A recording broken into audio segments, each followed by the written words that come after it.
Israelites were having trouble with their king. He should have been telling them to obey and love God. Instead, he served a god called Baal. He even punished the Israelites if they obeyed their own god. The king's name was Ahab. So God sent the Israelites a prophet called Elijah. God often spoke to the prophet, and then Elijah told the Israelites what God said. One day, God gave Elijah a message for King Ahab. God says he will stop sending the rain because you are so wicked. He will send it again when you learn to obey him. The king was very angry. The rivers and wells dried up because there was no rain. The king was very thirsty, so were all the people. The king was so angry that Elijah ran away to the town of Zarephath. God told Elijah that he had just the right people for him to stay with in Zarephath. God told Elijah that he would stay with a tiny poor family, just a mother with a little boy. God said, "You will be safe there." Elijah did not know where to find the family, but as he came into the town of Zarephath, he saw a woman. She was picking up sticks to make a fire. She looked tired and sad and very poor. Elijah spoke to her. "I'm so hungry and tired," he said. "I would love a drink of water and a small piece of bread. Do you think you could fetch them for me?" The woman looked very surprised. "Don't you know there has been no rain? Nothing will grow. There has been no harvest here for a long time." The woman told Elijah, "All I have is a handful of flour and a spoonful of oil. I shall make a meal with it on this fire for myself and my little boy. Then it will all be gone and we shall starve." Elijah said, "If you will use the flour and the oil to make a meal for me, you will see that God will care for you." The woman took Elijah to her home. She took the flour and the oil out of her cupboard. She mixed them together and patted them between her hands into little cakes. Then she cooked them. The woman took the little meal to Elijah. She almost cried as she watched him eat it. "What will I give to my little boy now?" she asked. But when she looked in the bowl, she had a big surprise. There was still the same amount of flour left. Then she looked in the jar. There was still a spoonful of oil. So every day the mother made a meal for Elijah, her son, and herself. Every day when they had finished the meal, she looked in the bowl. There was the same amount of flour left. Then she peeped into the jar. There was always the same amount of oil. One day, the little boy was very ill. He was so ill that he died. The mother was so sad. "There is no one for me to love now," she said to Elijah. "I have taken care of you, so why has God let this happen?" Elijah lifted the boy off his bed. "Let me take him away for a little while," he said. He took the boy up to his own room. He put him down on his bed. Then he shut the door. He wanted to talk to God. "Why have you let this happen?" he asked God. "Please make the boy better because his mother has been so kind." God heard Elijah talking to him. He made the boy alive again. Elijah could see him breathing. Elijah took the boy downstairs. "Look," he said to the mother, "your son is breathing. I asked God about it. Your son is alive again." The mother said, "That is really wonderful. Now I know you really are a man of God, filled with God's power. Thank you, God," she said, "for sending Elijah to Zarephath so that I could learn how to trust you."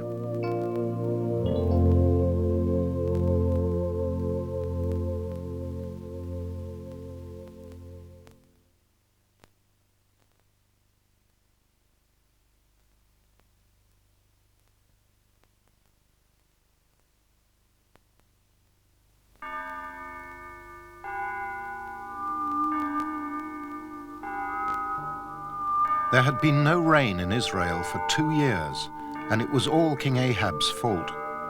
God had sent the prophet Elijah to tell the king, "God is angry because you have disobeyed him and you worship false gods." When you start to obey him, he will send rain. King Ahab had taken no notice. Now God told Elijah he must go to see the king again. Elijah walked through the land of Israel.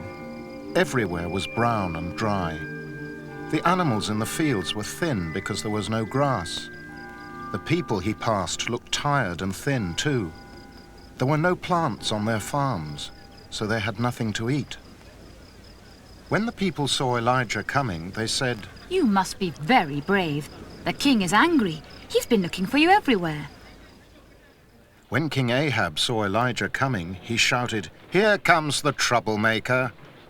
Elijah said, "I'm not the troublemaker. You are. If you had obeyed God, none of this would have happened. You know that you must worship God. Your Baal is a false god. He has no power. Tell the prophets of Baal and the people to meet me on Mount Carmel, and then we shall see which is the real God."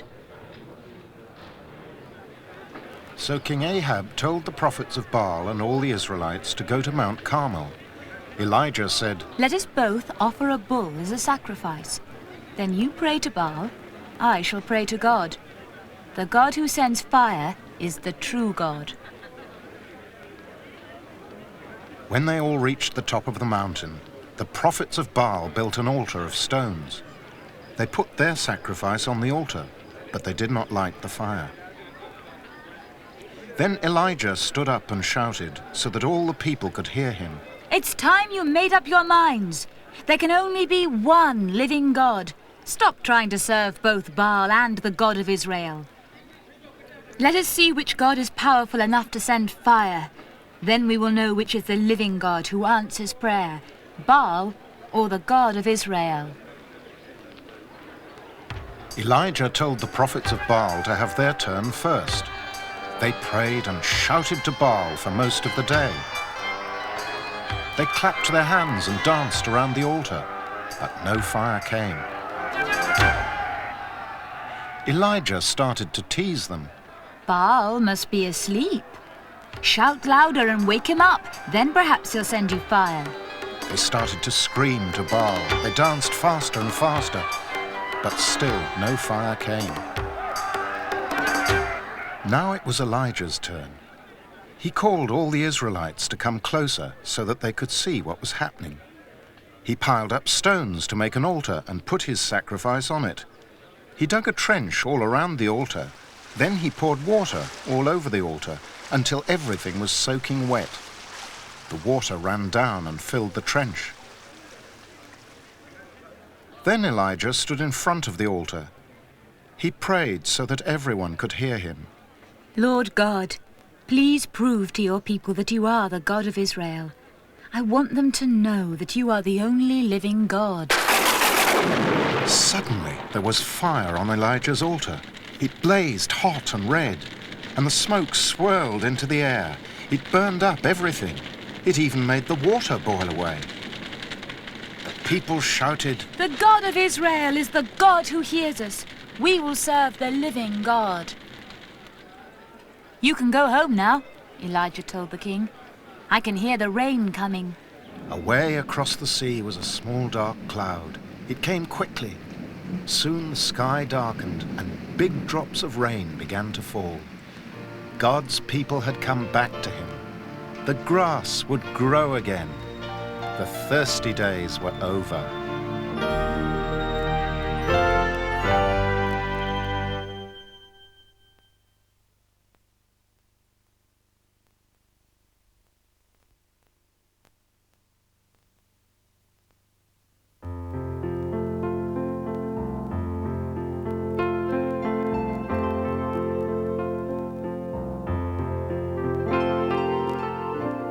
Naaman was a great general in the Syrian army. The Syrians were fighting the Israelites. When the king of Syria saw how many prisoners Naaman brought back from Israel, he was very pleased with him. He let him take one little girl home as a present for his wife. Naaman was a great soldier, but he had a dreadful secret. None of his friends knew. None of his soldiers knew. Not even the king knew. Only Naaman's wife knew the secret.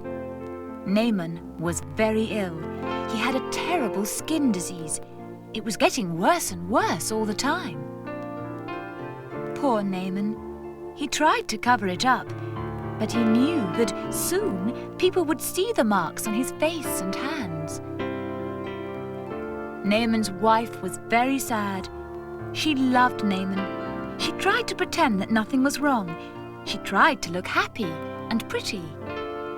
She knew that when their friends found out, they would send Naaman away. He would not be an important man anymore. There was nothing that could make him better.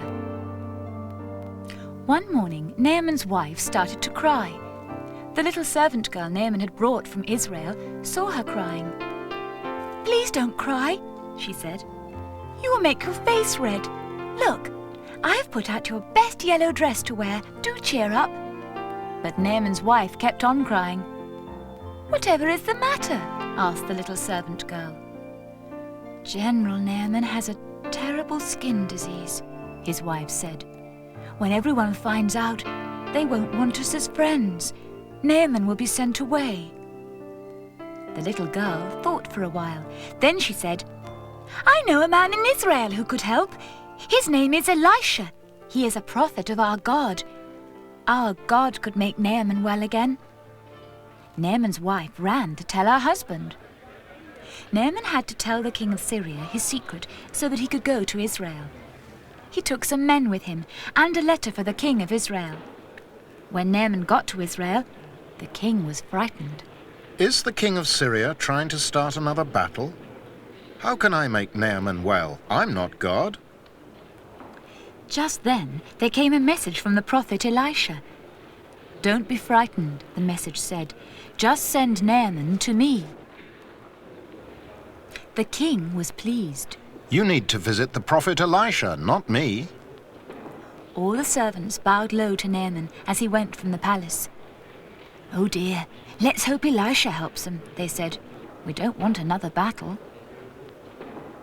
Naaman's chariot drew up outside Elisha's house, but no one invited him in. Elisha's servant came out with a message. "Elisha says you must wash in the river Jordan 7 times and you'll be well." Naaman was furious. Who does this Elisha think he is? I thought he would come out himself and pray to his God. I'm not washing in a muddy river in Israel. Naaman's servant said, "Why not? You might as well try what the prophet said. It's such an easy thing to do. Even a child can wash himself." They went on to the river Jordan. Naaman went down to wash in the river. The men waited for him on the bank. They counted for him. 1, 2, 3 times. They were glad they did not have to go in the water with him. The water was brown and cold. Naaman's feet slipped on the rough stones. He felt like giving up. 4, 5, 6 times, shouted the men on the bank. "Don't stop now. Elisha said 7 times. When Naaman came out of the water the 7th time, he looked down at his skin. It was smooth and just like new. There were no marks anywhere. Naaman was well. He was very happy. Naaman and his servants rushed back to tell Elisha. They thanked God all the way there. Naaman told Elisha, "Now I know that the God of Israel is the only true God." Naaman decided he was going to worship the God of the Israelites. He could not wait to get back to Syria to tell his wife, so that she could worship him too.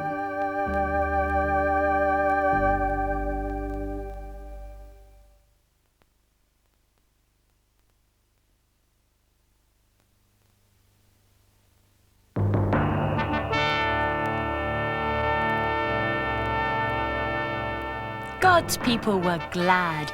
They had a good king to rule them. His name was Hezekiah. King Hezekiah obeyed God and asked for God's help in everything he did. It was a good thing he did, because God's people faced a deadly enemy in those days. His name was Sennacherib, king of Assyria. Everyone had heard of Sennacherib. He was so powerful and cruel that people talked about him in whispers. He burns down whole cities, you know. they told each other. "His soldiers are so well armed, they win every battle they fight." One day, the people in Jerusalem heard that Sennacherib's army was coming. Soldiers were marching towards the city. They shut and barred the gates. The city walls of Jerusalem were strong and high. Each day, King Hezekiah and his people looked out from the walls to see if the army was near. They knew Sennacherib was fighting the other towns on the way. The day came when the great army of Sennacherib arrived at the gates of Jerusalem. The sun shone on their sharp spears. The city was surrounded. All the people were trapped inside. Sennacherib sent a messenger to the city gate. "You'd better come and talk to me, Hezekiah," he shouted. "I have an important message for you." King Hezekiah sent out his 3 advisors to talk to Sennacherib's messenger. The messenger said, "Why don't you give up now? You know that we are stronger than you. Don't tell me that Hezekiah is trusting in his God. That would really make me laugh." The people on the city wall could hear all that the messenger was saying. "Don't let King Hezekiah fool you," he shouted up to them. "You'll never win a battle against Sennacherib. No one else has. Hezekiah is telling you lies." "What makes you think your God is so much better than the gods of other lands?" the messenger went on. "We won against them, we shall win against you. Don't fool yourselves that your God will save you." But the people did not answer. King Hezekiah had told them not to say a word. The 3 advisors went back to King Hezekiah and told him all that Sennacherib's messenger had said. King Hezekiah was very worried. He sent his servant with a message to the prophet Isaiah. "King Sennacherib's messenger has insulted the living God. Pray to God for us." God had chosen Isaiah to be his prophet. God talked to him about everything that happened. Isaiah told the people what God said. Isaiah listened to the king's message. "Don't be frightened by what Sennacherib says," he answered. "God will send the Assyrians back home." But just then, a man came from Sennacherib with a letter. It said, "You seem to think your God is big enough to fight me. I know he is not. He will never beat me." When King Hezekiah had read the letter, he took it to God's temple. He unrolled the letter. "You are the only true God. You rule the world," Hezekiah said to God. "Just look at what Sennacherib says. He thinks you are a god made of wood or stones like the gods of other nations. Please protect your people and show Sennacherib that you are the only living God." God answered the king's prayer. Isaiah sent him a message for Sennacherib and his army. "We are all laughing at you in Jerusalem," the message said. "You think our God will not be able to stop you when you fight us. But he knew that you were coming. He's ready for the battle. He says he will not even let you come into the city." The next morning, the Israelites peeped over the city wall to see what was happening. They could hardly believe their eyes. Every soldier who had come to fight them was dead. And they could see King Sennacherib galloping away over the hills as fast as his horse could go. God had kept his promise. The army had not even been into the city. Now there was peace in Jerusalem.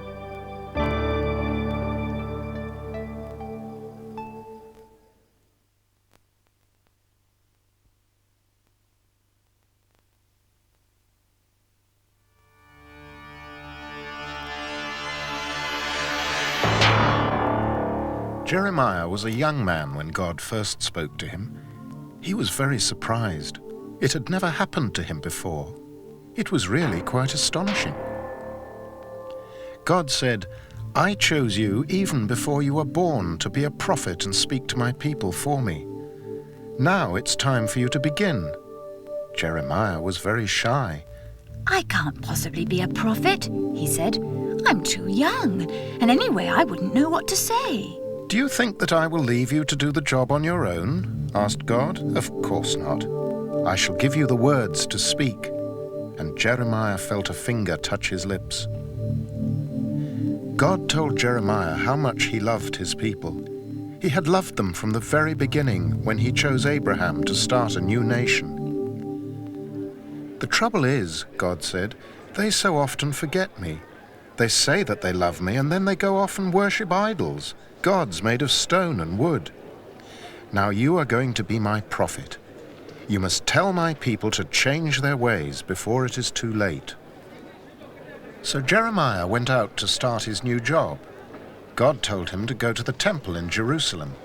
If Jeremiah preached there, everyone would hear him. "God says you must change the way you live," he told the people. "God says you do all the things he hates.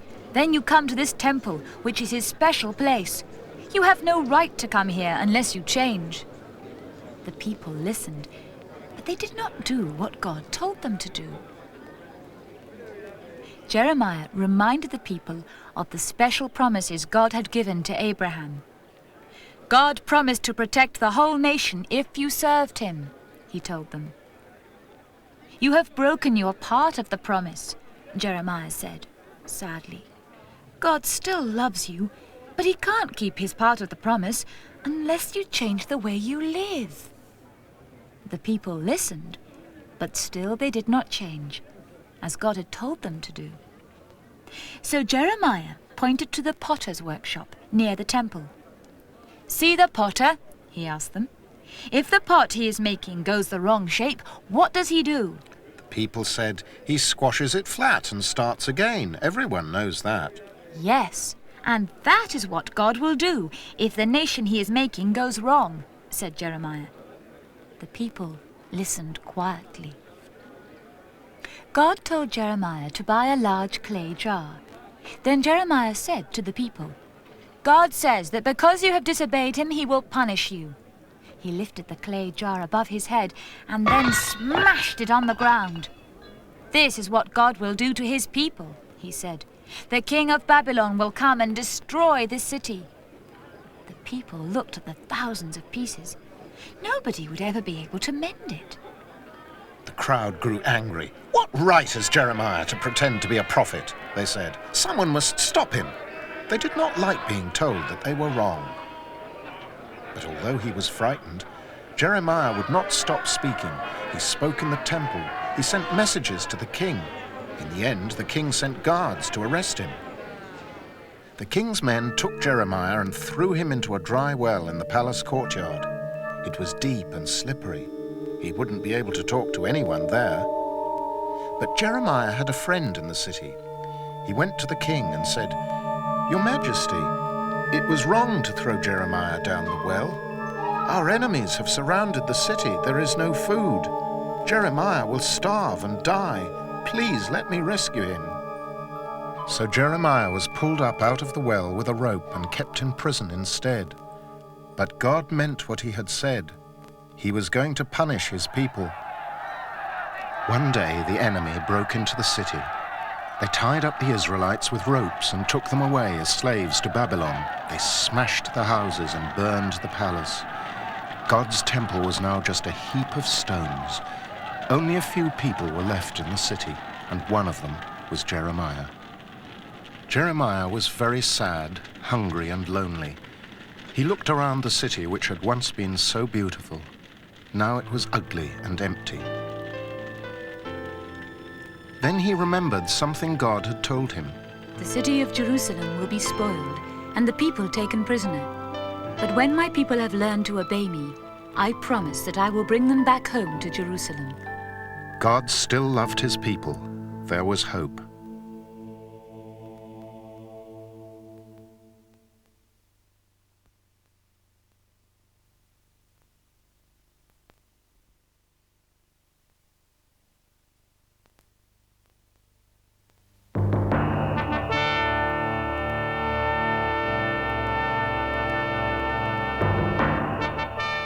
King Nebuchadnezzar of Babylon won a great battle against the Israelites. He brought back many people from Israel as prisoners to work for him in the city of Babylon. King Nebuchadnezzar said to his chief servant, Go and talk to all the Israelite men I have brought to Babylon. Pick out the ones who are handsome and clever and strong. They will work in my palace." So the servant carefully chose the best Israelites. 4 of the men he chose were friends already. They loved God. They were glad they were going to stay together. The 4 friends were anxious when they were sent to the palace. "We must serve God," they said.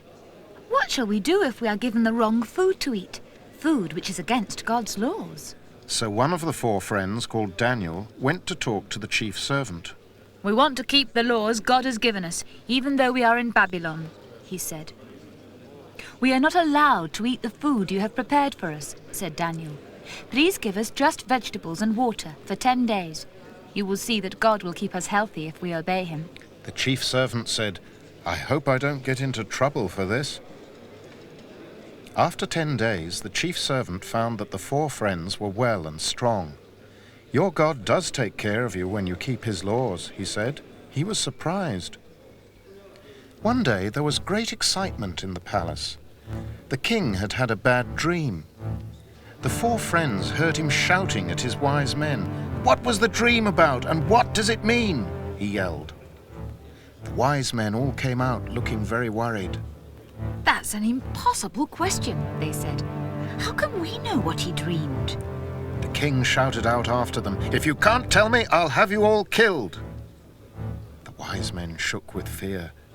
But God showed Daniel what the dream had been, and Daniel went in to tell the king. "I can tell you what you dreamed and what it means," he said.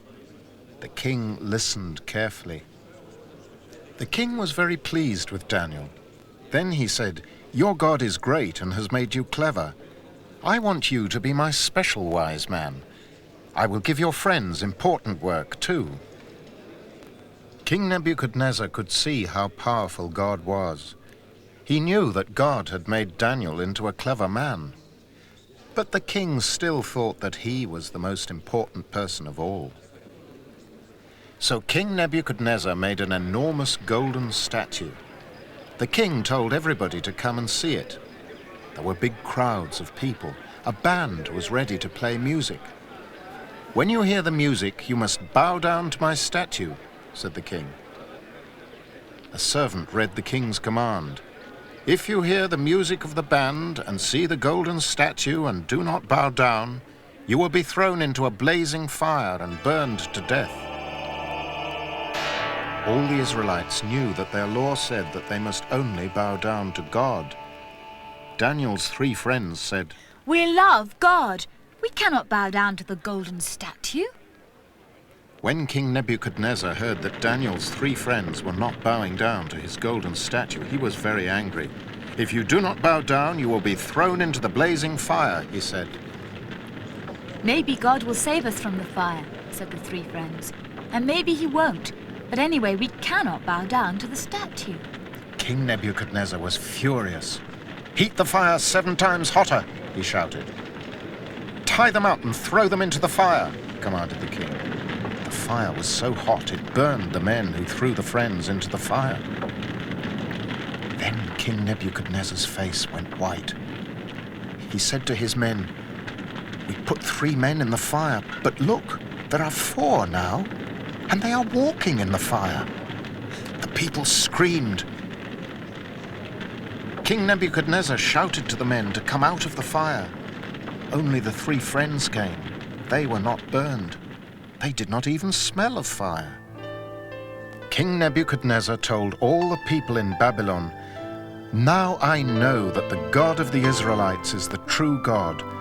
Because these 3 men obeyed him, he sent his angel to rescue them.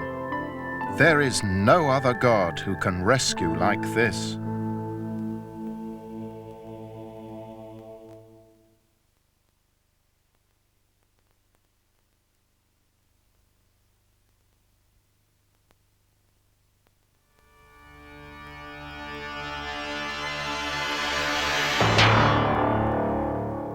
Daniel lived in Babylon. He was not in his own country. Daniel was a prisoner, but because he was clever, he was chosen for work in the king's palace. Daniel longed to be back home in Jerusalem. He prayed to God 3 times a day in his little room. One day, Babylon was captured by the Persians. There was a new king called Darius. He knew that Daniel was a very wise man, even though he was a foreign prisoner. Whenever he needed help and advice, the king sent for Daniel. Daniel always asked God for the right answers. There were many other wise men in Babylon. They were jealous of Daniel. "Why doesn't the king call for us when he needs help?" they said, "instead of that foreigner, Daniel?" The wise men held a secret meeting. "Something will have to be done about Daniel," they said. "How can we get rid of him?" "The trouble is," one of them grumbled, "he's such a good man. We can't get him into trouble for anything unless it's to do with his God." The next day, they went to speak to the king. "King Darius, live forever," they said. "You are the best king Babylon has ever had. Nothing is too difficult for you to do." The king felt most important as he listened to them. "Why don't you make a law," the men went on, "to say that for the next 30 days the people must ask no one but you for whatever they need? Then they'll know how great you are." "What a good idea," said the king.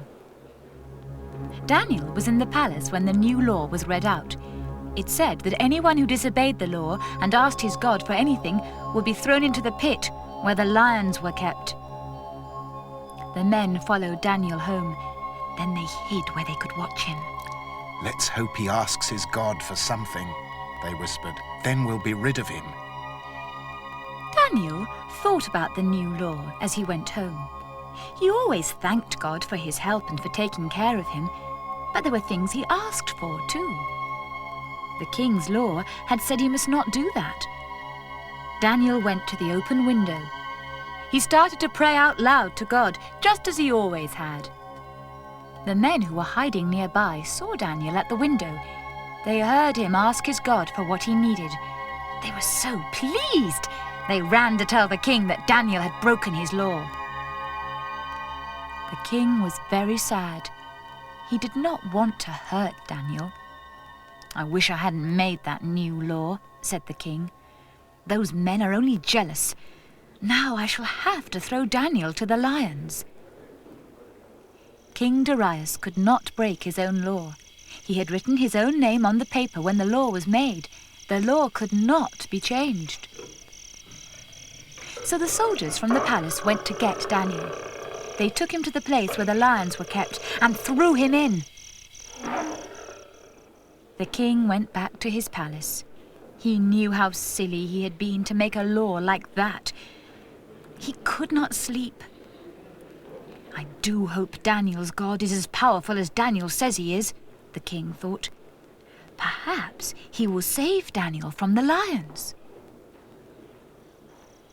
Early the next morning, before the palace servants were awake, King Darius got up. Everywhere was silent. He hurried to the lion pit. "Daniel, can you hear me?" the king called out. "Has your God been able to save you from the sharp teeth of the lions?" He did not expect an answer. "Yes, he has," shouted back Daniel. "They haven't opened their mouths all night. God knew I had done no wrong. I am perfectly all right." Quickly, the king ordered his servants to pull Daniel up out of the lion pit. He punished the men who had been so jealous. He wrote to all the people in his great empire, "I command you to respect Daniel's God. He is a living God, and he will rule forever. He saved Daniel from the lions."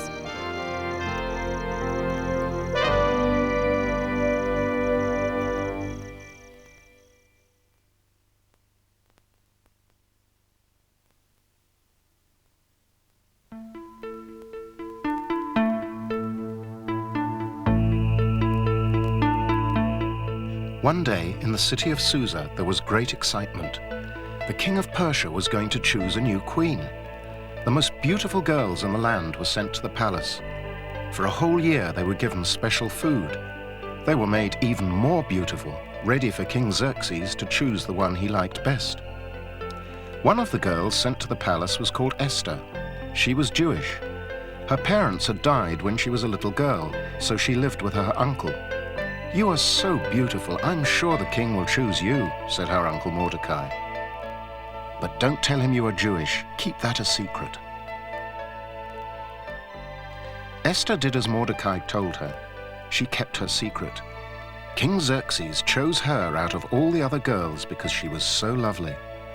The whole city had a holiday. The king gave everyone presents to celebrate his new queen, Esther. Esther enjoyed living at the palace. Her uncle Mordecai worked there.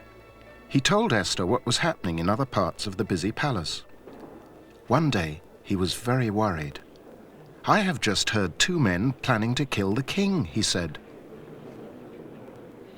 Immediately, Esther told the king. When he found out that the story was true, he punished the 2 men. The king told his servant to write down Mordecai's name in his diary so that he would not forget the man who had saved his life. A few years later, King Xerxes had a new prime minister. His name was Haman, and he was proud and wicked. When Haman walked in the palace gardens and in the city square, he made everyone bow down to him. But Mordecai did not bow down to Haman. "I bow down only to the living God," he told the people. "I cannot bow down to Haman." So Haman hated him. Haman decided it was time to get rid of Mordecai and all his people. He went to the king. "Scattered across your land," he told the king, "are people who do not live like us. They do not obey the laws of the land, and as I am your prime minister, I advise you to get rid of them." Haman was a clever man. When he spoke like that, King Xerxes thought the idea was very sensible. He gave the order that on a certain day all the Jews should be killed. When Mordecai heard of the king's order, he was very upset. Mordecai went to see Esther. "This is all Haman's fault," said Mordecai. "He wouldn't dare do it if he knew that you were a Jewish girl, too. You must go and ask the king to save our lives." "I am only allowed to go to the king if he asks for me," said Queen Esther. "He may kill me if I go without an invitation. You must ask all our people to pray for me." "Of course we will pray for you," said Mordecai. "Perhaps this is why God made you Queen of Persia, so that you could save our people." Esther went quietly to the king's room. She knew she was breaking the palace rules. She was so thankful when he looked pleased to see her. "What would you like, Esther?" said the king. "Please come to a special banquet I am having," said Queen Esther. "I would like you to bring Haman with you."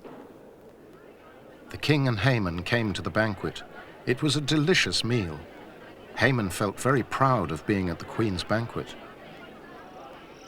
That night, King Xerxes could not get to sleep. He tossed and turned, grunted and yawned, but still he was wide awake. In the end, he started to read his diary. He read about the 2 men who had plotted to kill him. "Have I ever rewarded Mordecai?" he asked his servant. "No, never," the servant said. The next day, King Xerxes gave Mordecai some gorgeous robes and put him on his own horse. He told Haman to go ahead of the horse around the city square, shouting, "Look how the king rewards a man who serves him well." Haman just hated doing that. The next night, the king and Haman went to see the queen again. "I want to give you a present," the king said to Esther. "You can have anything you like. What can I give you?" Esther was trembling with fear. She knew she must tell the king now about the plot to kill the Jews. "There is only one present I really want," Esther said. "I am a Jew. I want you to change the order which says all the Jews must be killed." "Who told me to make such a terrible order?" asked the king. "That man did," said Queen Esther, and pointed at Haman. The king looked at Haman. Haman was trying to run away. The servants in the palace caught him. "He wanted to kill my queen and Mordecai and all the Jews," shouted the king. "Get rid of him instead." So Mordecai was made prime minister in place of Haman. The advice he gave the king was always wise and good. God's people were safe, living in the land of Persia. Esther was given all the riches which had belonged to Haman. She was so glad she had trusted the living God to keep her safe when she was frightened, and she thanked God every day because he had saved his people.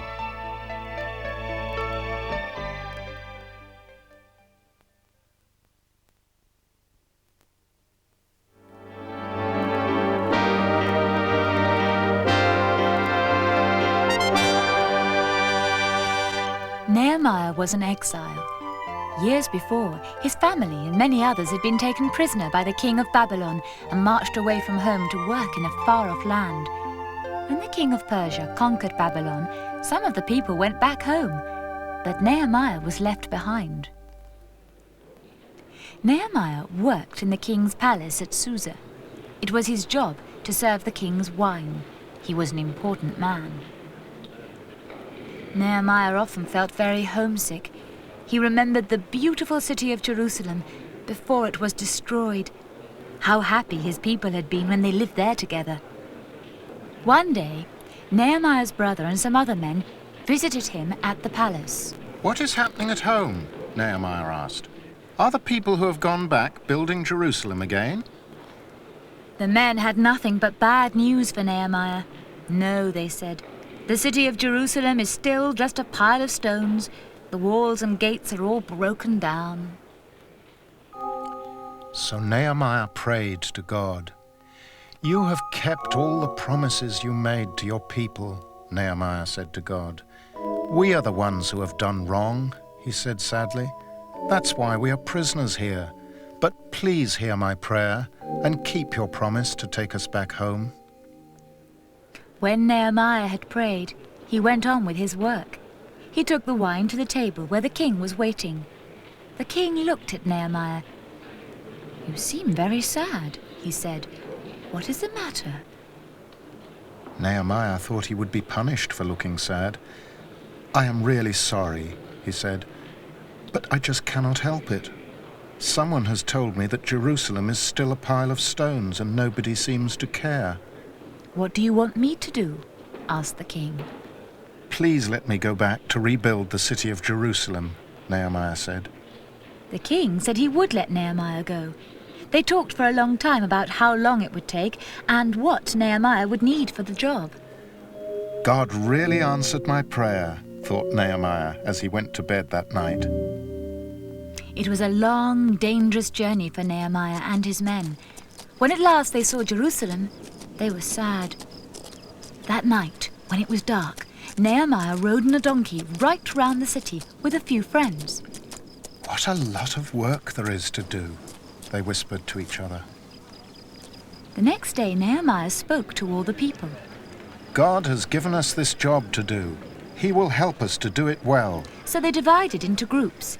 Each group worked on the section of the city wall which was near their own homes. The enemies of God's people saw them building Jerusalem again. They started to tease them. "What do you think you're doing?" they said. "You'll never build a wall strong enough even to keep a fox out." But when they saw the walls growing strong and high, they grew really angry. They tried to think of plans to break down the walls again.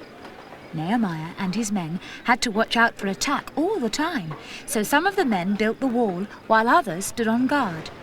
Even the builders wore swords. When the city wall and the gates were finished, Nehemiah called all the Jews who still lived nearby to come to the city. He asked Ezra, the priest, to read to all the people God's special message to them. When the Israelites heard what God was saying to them, they felt full of praise for their wonderful God. They felt sad, too, that they had not always obeyed him. "At last," said Nehemiah, "the city is strong. We can worship God in his temple and ask him to make it special again." So all the Israelites went up the steps to the top of the city walls. They blew trumpets and sang at the top of their voices as they walked around the city. Everyone outside could hear them praising God. God had warned his people that if they disobeyed him, they would have to leave their homes. And they did. But he had made them a promise too. God had said that if they loved him and turned to him for help, he would bring them back to Jerusalem. Now they were home again, home in Jerusalem. As they marched around their new-built city, God's people thanked him for keeping his promise.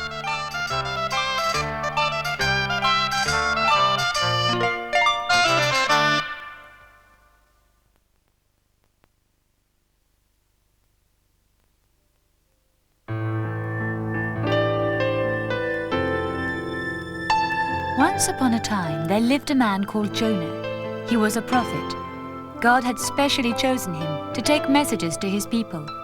But Jonah did not always do as God said. One day, God said, Jonah, I want you to go to Nineveh. It's an enormous city. It's full of people who do bad things. You must tell them that if they go on like this, I will destroy them. The people in Nineveh were enemies of God's people. Jonah wanted God to destroy them. But he did not want to go to Nineveh. I know what will happen, he thought to himself. It's happened before. If I go to Nineveh with that message, the people will be afraid. They will tell God they are sorry, and because he is a loving God, he will forgive them. I would much rather he punished them. So Jonah ran the other way, away from Nineveh. Jonah wanted to get away from God and from Nineveh, so he went down to the sea and asked for a ride in a boat. When the boat had started on its journey, Jonah felt better.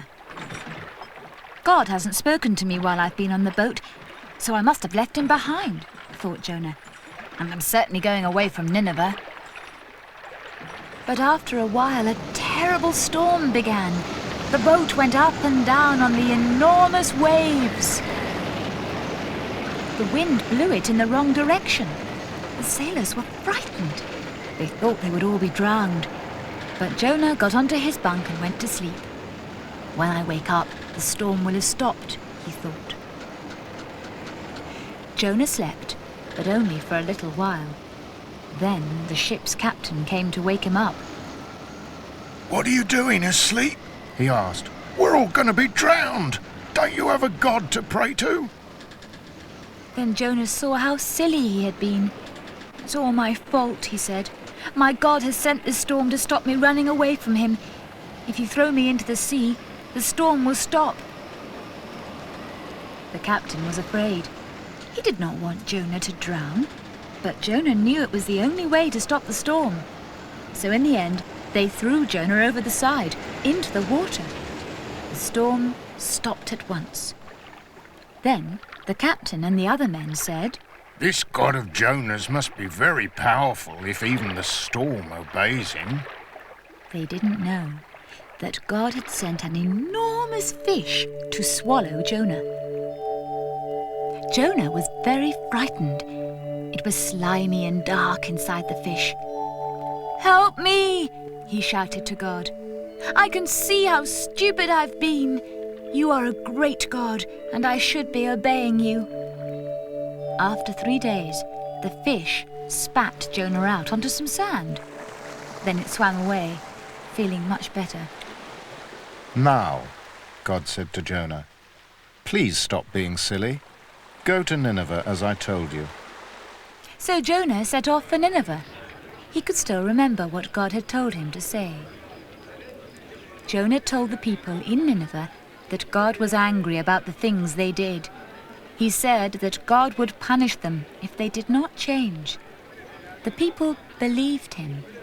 They told God how sorry they were, and they began to try and please God. It had happened just as Jonah thought it would. Now God did not have to punish the people. Jonah sat down outside the city and sulked. It was very hot, so God made a plant with enormous leaves to grow near Jonah. Jonah enjoyed the shade. But the next day the plant was dead. There was no shade. Jonah was hot and upset. God said, Why are you so grumpy? Jonah said, I'm upset because this plant is dead, and I'm angry about Nineveh. God said, I made that plant, Jonah, and I made the people of Nineveh. If you are sorry for the plant, shouldn't I feel sorry for the people? Be glad that they are still alive to enjoy the life that I have given them.